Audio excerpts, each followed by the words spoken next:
یو سړی دا غشپک لونه وي دا د لونو پلار اکثر پار مجلس کې د زوی سوال کوي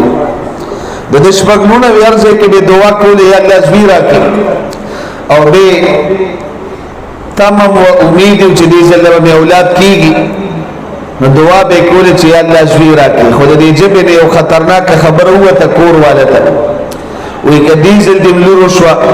نو زه دې ځان نه جدا کوم نور دې نه ساتم دا خبر یو کړه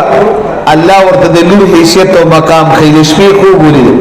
او په خوب کې قیامت ولید میدان محشر دی سخت ګرمي ده سخت تند ده د نفسي आवाजونه دي او یو بنده ته आवाज کېده حساب کتاب به کېده سو به جنت ته تل سو به جهنم ته تل دا کسوی ما ته आवाज وشو چې د الله عدالت کې پیښ شو وی فیصله را باندې جهنم وشو فرشتو ته حکم وشو دا کس جهنم ته بوځي د جنت اته دروازې د جهنم و دروازې وی فرشتو چې یو دروازې ته مخامخ زما یو لور ولاړ او چې بابا بدل ته نه راوړل فرشتو را روان کوم دویمه دروازې ته مخامخ دویمه لور ولاړ د بابا بدل ته نه راوړل په دریمه دروازه دریمه لور سلورمه دروازه سلورمه لور پنځمه دروازه پنځمه لور شپږمه دروازه شپږمه لور وی فرشتو روان کړي چې دیومه دروازې ته مخامخ کړم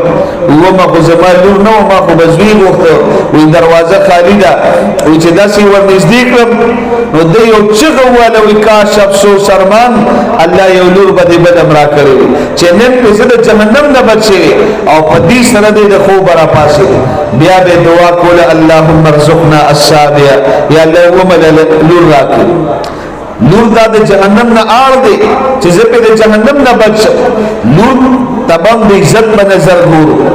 نورم نعمت دی زویم نعمت دی او مسلمان ډیر خوش قسمت دی اولاد نعمت دی زمون په لور کې خیر دی په زوی کې هم خیر دی او د بچو په مرګ کې هم خیر دی کما شوم دی وفات شو په دې باندې صبر وکړه دا د آخرت توخه جوړه شو الولد يجر ابويه الى الجنه دا معشوم به مور پلار جنت ته راکاږي میدان محشر کې با د معشومان ته اعلان وشي دا د مسلمانانو څومره معشومان چې د بلوغ نه مخکې وفات شوي دي دوی ته اعلان وشي معشومان زي جنت ته دوی به جنت ته نزي پولیس رات سره به ولاړي خپل منځ کې په پټي خبرې کوي الله به سره د علم د فرشتونو ته پوښتنه د معشومان جنت ته ولې نزي الله عزت کوي چې مور پلار حساب کتاب کې دا دومره وی او سخت ورځ ده او دا دومره ګرمي ده الله موږ ځان له جنت ته نزو اعلان به توسي مور پلار د لاس ته ونی شي ځان سره جنت ته بوزي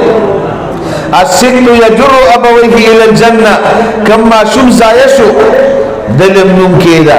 دله به قیامت پرس الله انساني شکل ورکړي نوم ورکړي چې مور پلارو پیژني او د مور پلار د شفاعت ذریعہ جوړ شي زما محترم د مسلمان په لور کې خیر دی په زوی کې خیر دی که بچي دی وفات شو د آخرت توخه جوړه شو دا بچي بستا شفاعت کوي